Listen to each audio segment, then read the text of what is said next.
תסתכלו, זה הלוגו החדש, נכון שהוא יפה? ומי שעיצב אותו זה רועי רשף, וזאת הרצאתו.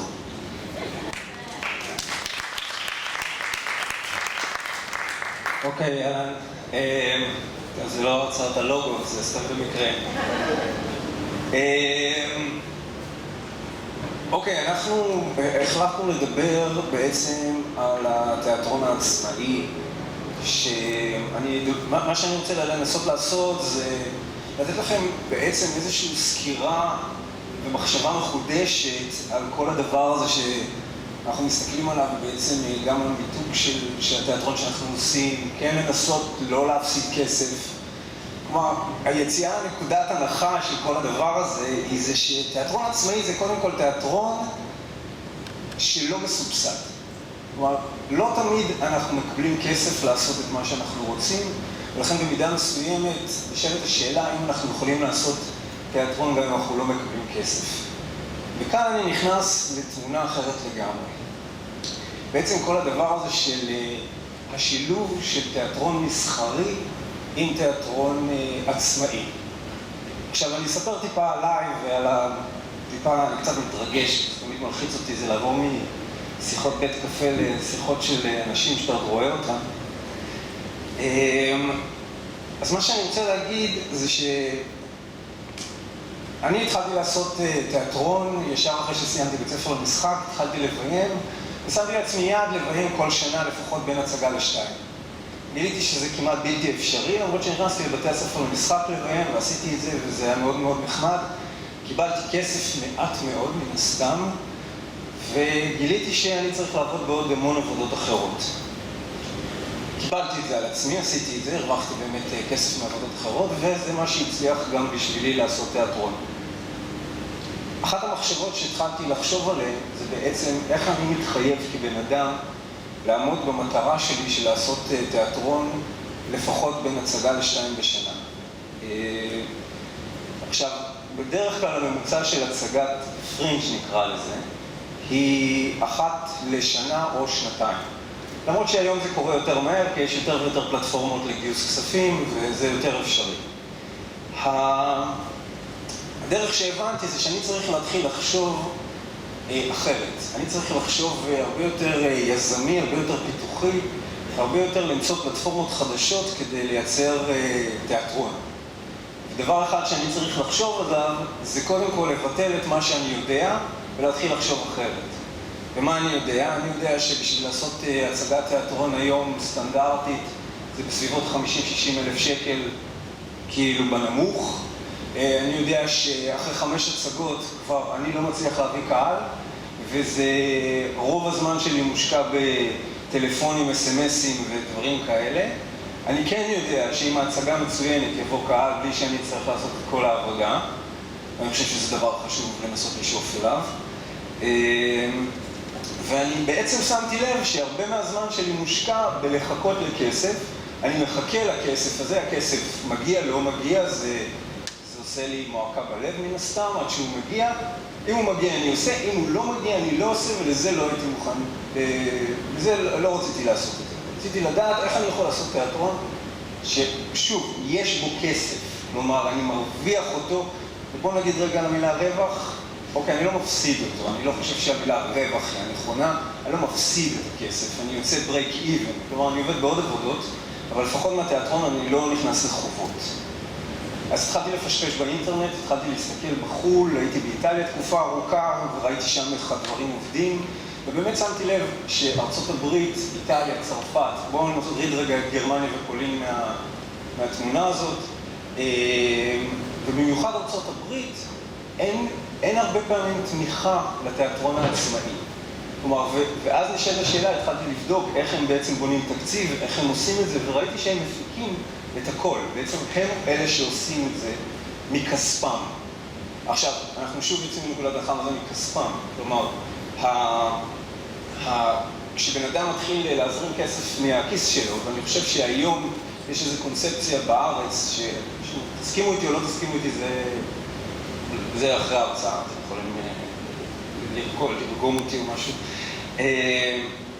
יש איזושהי תפיסה שכאילו הבמאי הוא האחראי להכל. שהבמאי הוא הבן אדם שצריך לארגן את החזרות, אני מדבר על התיאטרון העצמאי. גם אם הוא מביא עוזר במאי, כאילו הוא המנהיג הטבעי מן הסתם, אבל בסופו של דבר הוא זה שצריך לעשות הכל. ואני גיליתי שלאט לאט בחו"ל זה לא ממש עובד ככה. כלומר, התפיסה האמריקאית, ואני בכוונה מתייחס לתפיסה האמריקאית, שאני מעריץ אותה, ואולי זה החיסרון שלי, אני מעריץ את התפיסה המסחרית האמריקאית, לעשות כסף.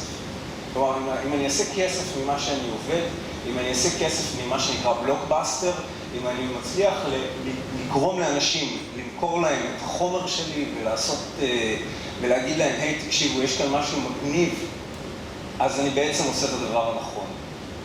האומנות זה הבונוס. כלומר, אני עושה אומנות בתוך מה שאני עושה, כי זה אני משתדל, אבל זה לא התפיסה שלי. התפיסה שלי זה גם מבחירת החומרים, זה גם מהבחירה של למי אני עושה את זה, אני מדבר איתכם על קהל יעד, שזה מחשבות שלא עוברות לאנשים כל כך בראש. עכשיו, התפיסה האמריקאית אומרת ככה, התפיסה האמריקאית אין סבסוד, אתם לא מקבלים כסף. ואז בעצם נשאלת השאלה, איך אנחנו מתחילים בכל זאת להרים הצגת תיאטרון שמרוויחה?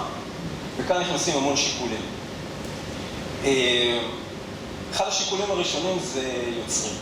אנחנו בעצם צריכים לשלם הרבה כסף ליוצרים. יוצרים זה דבר שבעצם הוא נראה לי הנתח הכי גדול היום בהפקה, וכמובן כולם נלחמים על זה שכולם צריכים לקבל כסף, וזה נכון, אבל ברגע שאתה שם את הטייטל של יזם או מפיק, הדבר הזה קצת משתנה.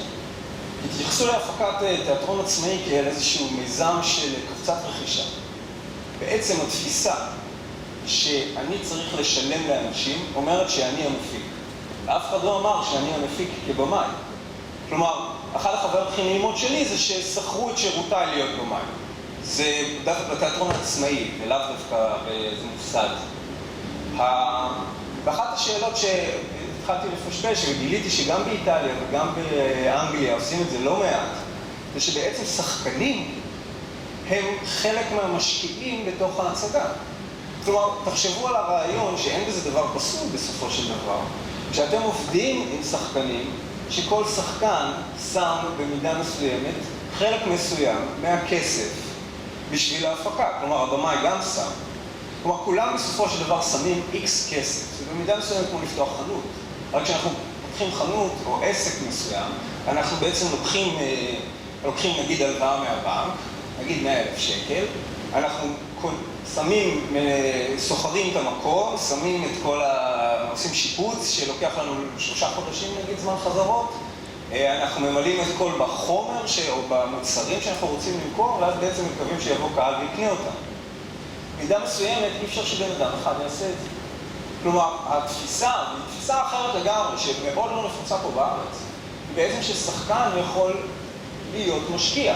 עכשיו, מבחינה פסיכולוגית יש בזה היגיון מאוד מאוד גדול. אחת הבעיות שרובנו, לפחות אני מדבר, מה זה רובנו? אני מדבר על עצמי.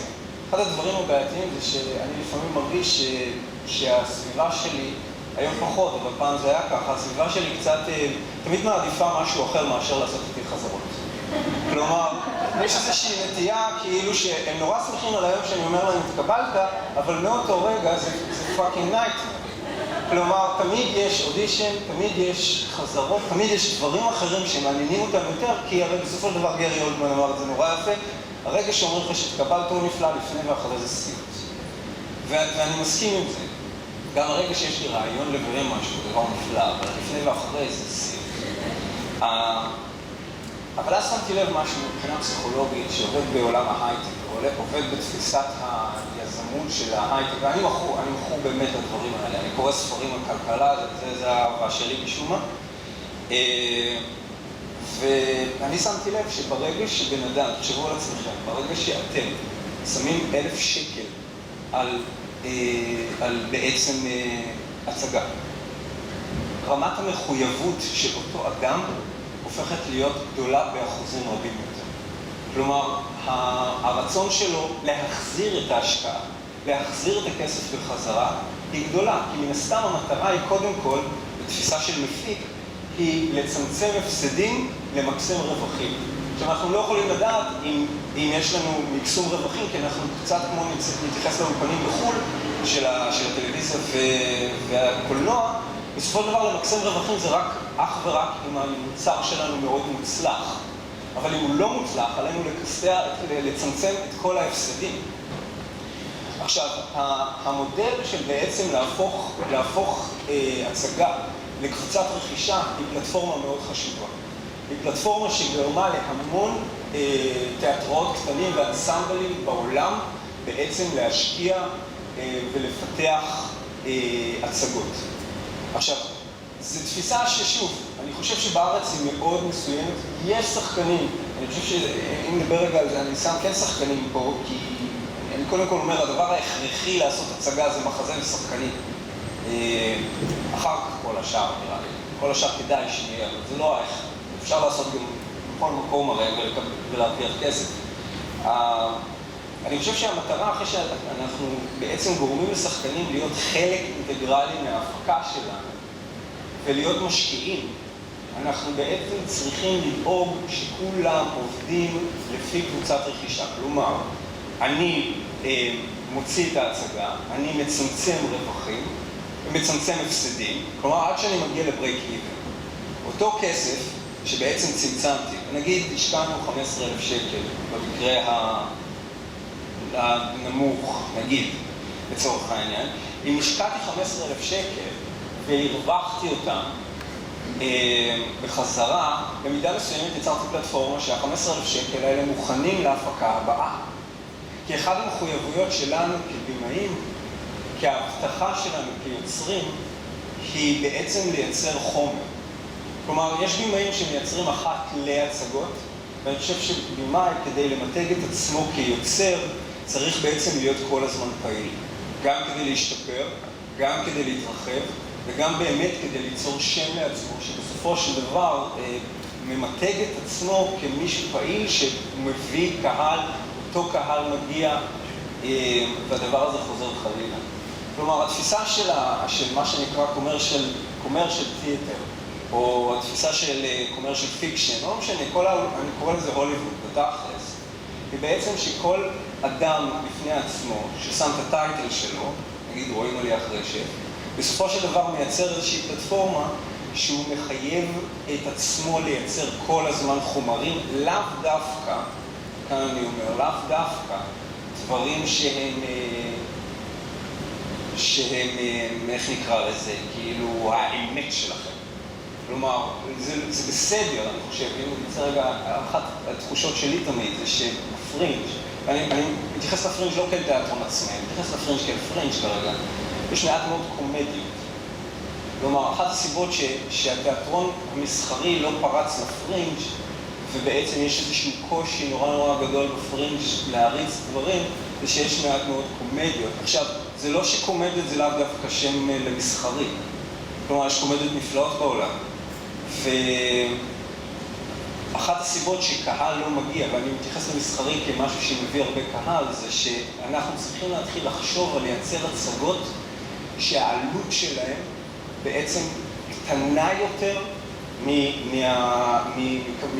קטנה יותר בשביל להרוויח כמה שיותר כסף. סליחה על השיבוש של המשפט. ובשביל זה אנחנו צריכים לחשוב בכל מיני מובנים. אז דיברתי על זה ששחקנים יכולים לשלב להיות משקיעים. זה כאן, שוב, אם אתם נתמכים זה דבר נפלא.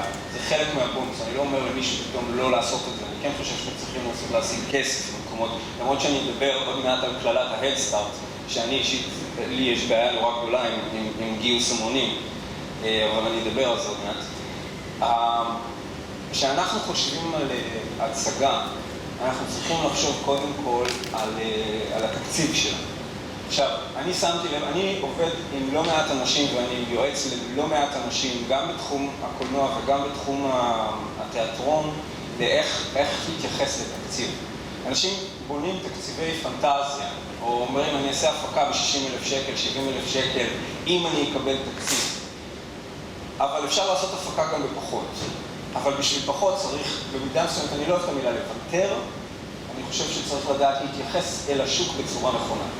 להתייחס אל השוק בצורה נכונה זה קודם כל לדעת שאם אני מבקש עם שחקן לתרום כסף, או לא לתרום, להשקיע, זו המילה הנכונה, להשקיע כסף בתוך הצגה, אני מחויב לתת לו תפקיד הולם. אם אני נותן לו תפקיד הולם, אני לא יכול עכשיו להתחיל להתייחס ל6, 7, 8, 9, 10 שחקנים. אלא אם כן, זה הרצון שלכם וזה דבר נפלא. אבל יותר כסף יהיה, רק יהיה יותר קשה לנהל את זה. כלומר, 3 שחקנים, בואו נתייחס לאיך רוב התיאטרון המיינסטרים של שנות פעם התחיל, בייחוד בארצות הברית, בייחוד בצרפת ואנגליה. במידה מסוימת התחיל מהפקות קטנות. הפקות קטנות נטולות אפורה, נטולות במידה מסוימת, שוב, מוזיקה זה היה במידה מסוימת קיים. תאורה מינימלית, זה בעיקר להשתמש במחזה מעולה. שחקנים טובים מאוד, שמקבלים תפקידים נורא גדולים. ובמאי שבעצם מניע או מפיק את הדבר הזה. כלומר, וזה לאו דווקא קומדיה, זה גם היו הרבה דרמות באותה תקופה. ברגע שאנחנו מתייחסים להצגה, שוב, כאלמנט מוקטן, כאלמנט שהוא, מה שנקרא, אם ניקח ברוטובסקי, התיאטרון העני, אלא לחגוג את התיאטרון העני. כלומר, יש לי מעט, אבל אני מוכר הרבה, בעצם, כי סיפור טוב הוכיח, וסיפור טוב מוכר. כלומר, שחקנים טובים לא ימכרו סיפור טוב. סיפור רע, סליחה. ברגע שאנחנו מתייחסים לזה, אפשר להעלות הפקה במחיר נמוך יותר, לתקשר אותה יותר, להניע אותה יותר, וסביר להניח במידה מסוימת להרוויח עליה כסף. כלומר, ה-15,000 שקל, להחזיר 15,000 שקל, זה דבר שהוא אפשרי. ואם יש לכם הצגה גרועה, אז מחסלים אותה מהר. ואם יש לכם הצגה טובה, מריצים אותה כמה שיותר. עכשיו, 3 שחקנים זה נפלא לעשות איתם עוד הצגה. ועוד הצגה, ועוד הצגה. לא תמיד עם אותם 3, אבל בעצם אתם לא אומרים, ההצגה הזאת היא כל עולמי, אלא 10 הצגות הקרובות הן כל עולמי. ואז אתם מייצרים אחת אחרי השנייה, ולכן כישלון הופך להיות לא הפסד, אלא רק חלק מהדרך. ובסופו של דבר אנחנו מייצרים הצגות כל הזמן קדימה. וברגע שאתם מקיימים את ההבטחה שלכם, לקהל שלכם, שבעצם אני כל הזמן מייצר חומר טוב, לא טוב, וכו', ובעצם הופכים את עצמכם למותג ששווה להגיע אליו. כי הסיכוי שתעשו הצגה אחת מדהימה מתוך 10 גדול יותר מאשר תעשו הצגה אחת, מנסה.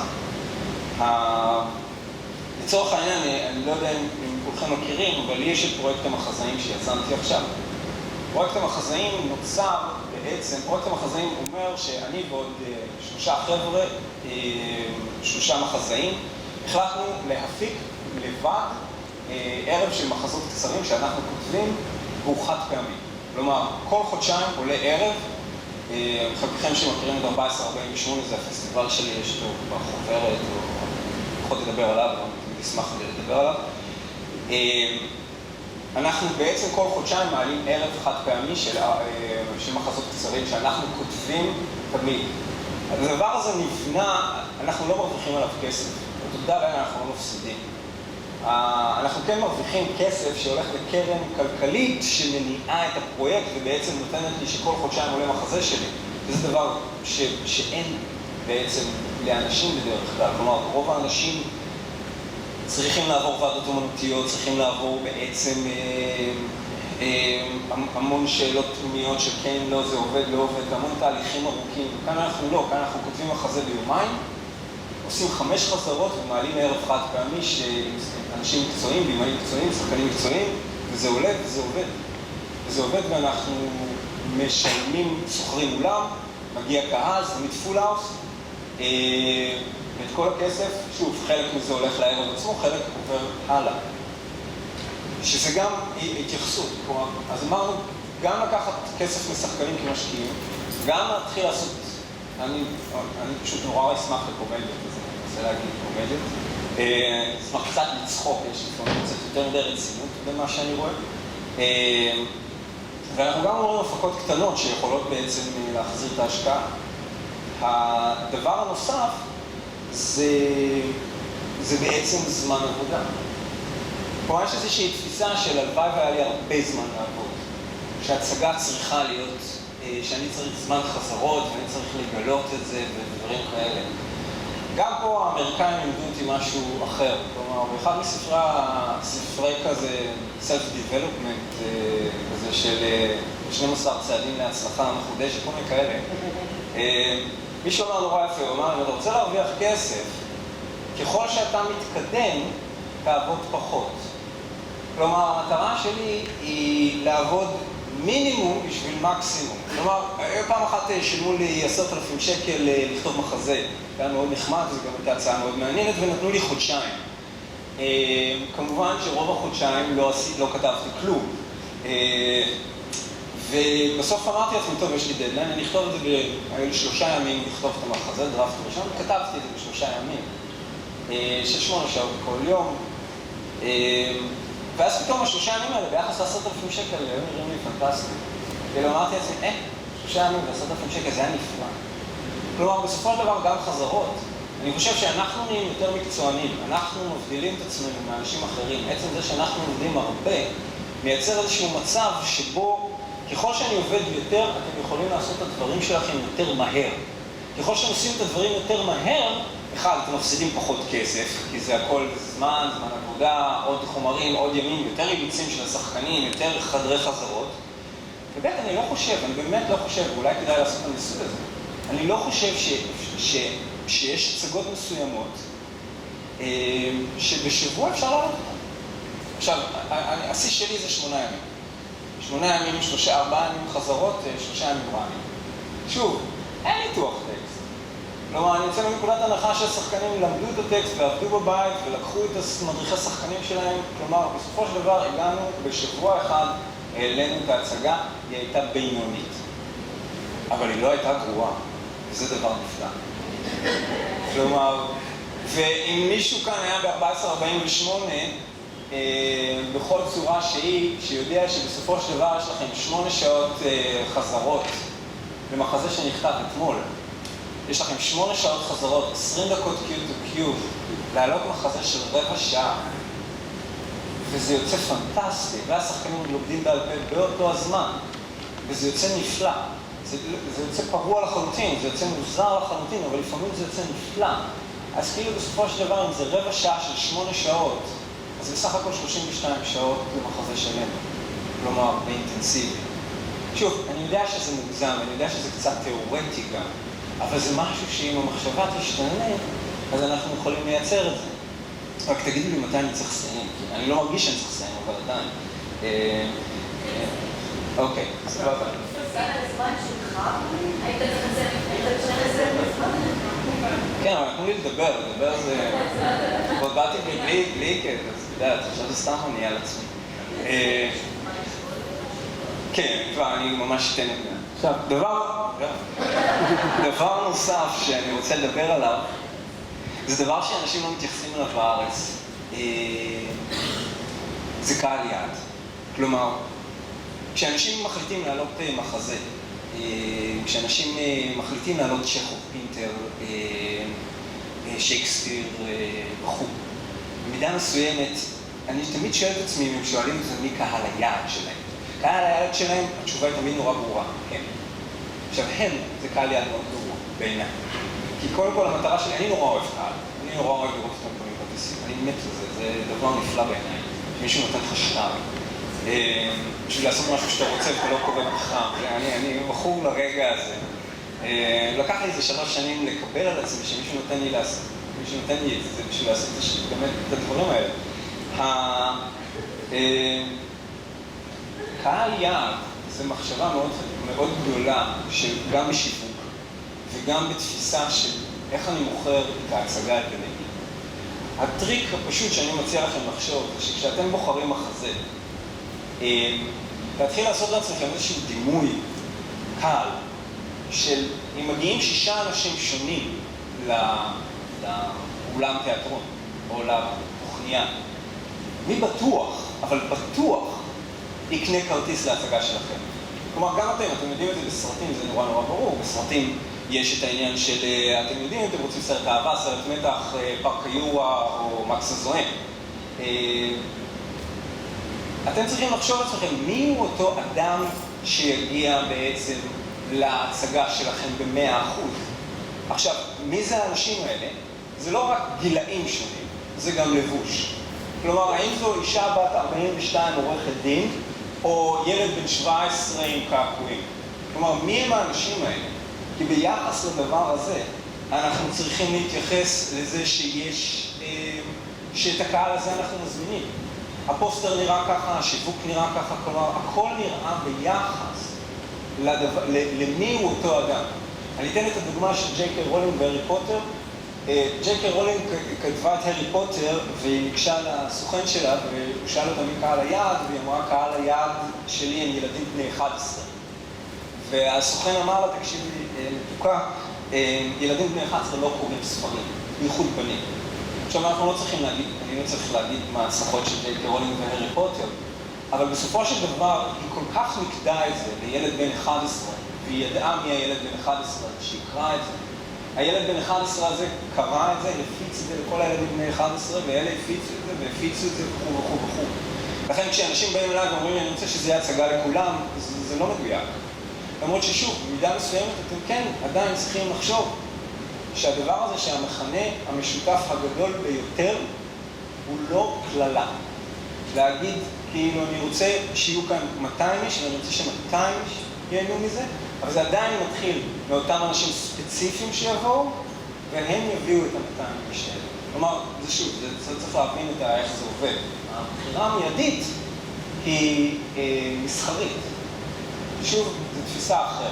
זו תפיסה שאומרת, אני רוצה להשיג, אני רוצה לקחת, אני לוקח הצגה לא בשבילי, לא בשביל האהבה האמנותית שלי, ששוב, זה אחוזים מסוימים מתוך הבחירה, ובסופו של דבר מה שאני רוצה זה להריץ הצגה, אני רוצה שהיא תרוויח, ואני רוצה בזכותה לעשות את ההצגה הבאה. לפני שאני אתן שאלות, אני אגיד ואני אביא את הדברים לסיום.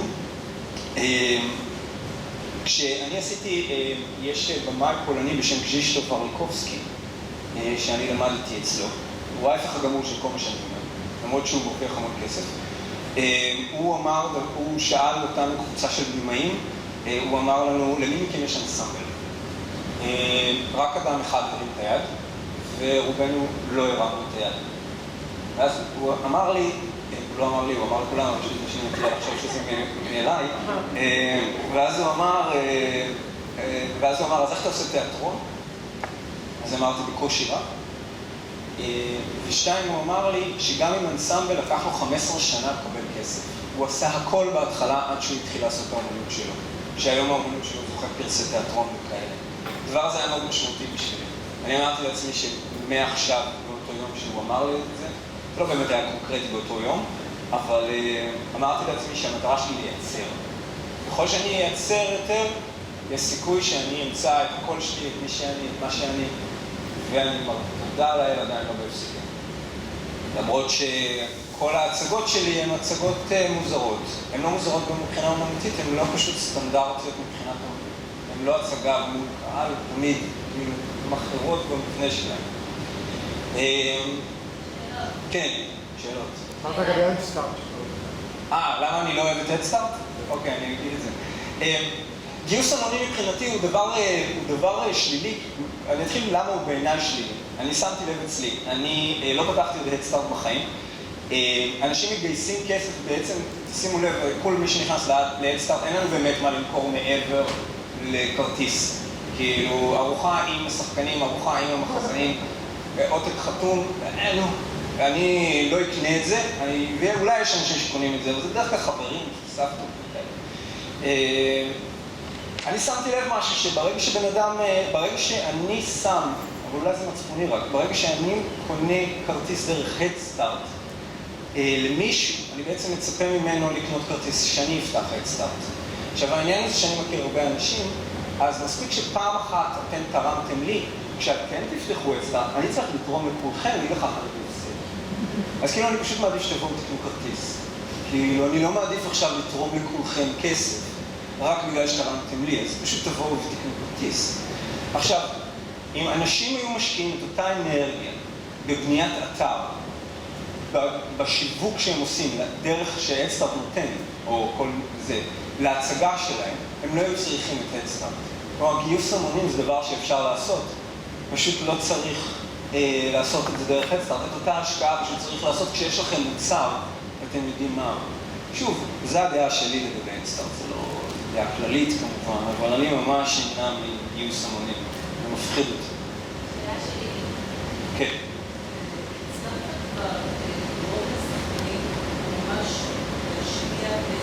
כן, כן, אני עשיתי, כן, תמשיך. למה אני שואלת? אני שמחה גם פה שתשובה יותר, בגלל שזה נשמע לי בפרטה הזאת פה, במציאות הזאת. כי אני חושבת על עצמי, לצורך העניין, אני שמה את עצמי במקום של סרטנים. ואומרת לעצמי, אוקיי, כאילו היה לי כסף, ויכולה לדעת כמו שעצמי תפקיד בהצגה. זה מה שאני מציג, נכון? זה המודל עסקי. נכון. אני חושבת לעצמי תפקיד משמעותי, אני יודעת שאני אוכל להגיד לעצמי לצורך העניין, שזה אפילו כמעט יותר טוב להתמודד לעשות חזרות, מה שלא קשה אותי להפקה, ואני אעזור את הרי שבוע לפני המורה, כי שמחים, סדרה כולה עמידה. אבל בסופו של דבר אין כסף לאנשים, אנשים צריכים להתמודד משאר העבודות שיש להם, ומשקיעים שאר הזמן שלהם. למה ששחקן ישים $1,000 כדי למה שישלם אחד ויעבוד את זה? אוקיי, אז זה מתחיל משני, אני אחלק לך את זה לכמה תשובות. אחד, התשובה היא כן, הצלחתי לגרום לשחקנים לשים כסף. והיו לי שני שחקנים שלא היה להם כסף. אז הם היו עוזרי במה, תלבושות, כל הדבר אחר. כלומר, הם היו צריכים לעבוד בנוסף בתמורה לדבר הזה. שתיים, זה חוזה ברור, לכתחילה איתי ואיתם. כלומר, אני מבקש שחקנים רק שאני לא אומר לעצמי, אני רוצה את השחקן הזה והזה, אני רוצה שחקנים ששמים כסף. כלומר, ולכן במידה מסוימת אני נותן כאן מקום לשחקנים שאולי לא ממהרים לקחת אותם, ואני אומר להם, בוא נעשה הצגה. שתיים, הפלטפורמה הזאת מוכרת על ידי, כשאני מדבר עם שחקנים אני אומר להם, שאיין מקלן, שסיים את הבית ספר למשחק שלו, אלוהים יודע איפה זה היה, איפשהו בלונדון, הם רצו לעשות את המלט. הם בעצם החליטו שהם קבוצה של שחקנים, מאוד מפורסמת היום, הם החליטו שהם עושים אודישנים לבמאי, והם שמים את הכסף. כלומר, זה עניין של איך מציגים את העניין הזה. וכן, אני חושב ששחקן, ואני מלמד, אני מורה בכל מיני מקומות, ועושה המון סדנאות, גם פרטיות וגם בחו"ל. האנשים משלמים, שחקנים, משלמים המון כסף להכשרה. ההכשרה לא נותנת להם מוניטין. כלומר, ההכשרה היא הכשרה. הם לומדים מול בן אדם, הם מוציאים סכומי עתק על צ'אפק, סדנאות הבמה, סכומים מטורפים שהם מהמלצרות או מכל עבודה אחרת שלהם לתוך הדבר הזה. ואני מציע להם אותו דבר. אני אעשה לכם סדנה. הסדנה היא סדנה פרקטית. פשוט עושים חזרות. מינימום חזרות. כלומר, אני אומר לשחקנים, בואו, 3 שבועות. כמו באנגליה, באנגליה יש 3 שבועות. כלומר, 4 שבועות גג. כולם באים, הכל מוכן כבר. שוב, זה בהיי-מרקט יותר במקומות שמתוכנים מהר, את הכל כמה שיותר מהר. תלמדו את הטקסט, תבואו לחזרות, 3 שבועות חזרות, נעמיד את הכל ונצא עם זה. ככה שאף אחד באמת לא יפסיד משהו. ואנחנו, שוב, 5 הצגות מחזירות את העלות, ואז אנחנו יכולים לשקול את עצמנו האם אנחנו ממשיכים את ההצגה או סוגרים. שזה פחות או יותר, זה הכל עניין של יש שחקנים שמוכנים לזה, הם מציגים להם את זה נכון. כן, עבד עם 10 שחקנים. ו10 שחקנים, כאשר כל שחקן שם כ$850, בסופו של דבר, 10 שחקנים זה הרבה קהל, אין תפורה, אין כלום. כלומר, בסופו של דבר כל שחקן יצא אחרי שנה, רצה פעם בחודש כזה, עם רווח של $1,200 ואני עם $6,000. כאילו, קייטי המחזה הגעה במים. כלומר, זה גם חשוב, עם זכויות, אז אני מבטל את זה, אני כותב את המחזה. כלומר, כמה שיותר אתה יכול לבטל את הדברים, זה עדיף. אז יש עוד המון דברים, אני מאוד ממליץ לכם להסתכל באינטרנט. האינטרנט הוא מעגל אדיר לאיך לעשות כמה שיותר כסף בפחות זמן. וסיימתי. כן, מאוד. תודה.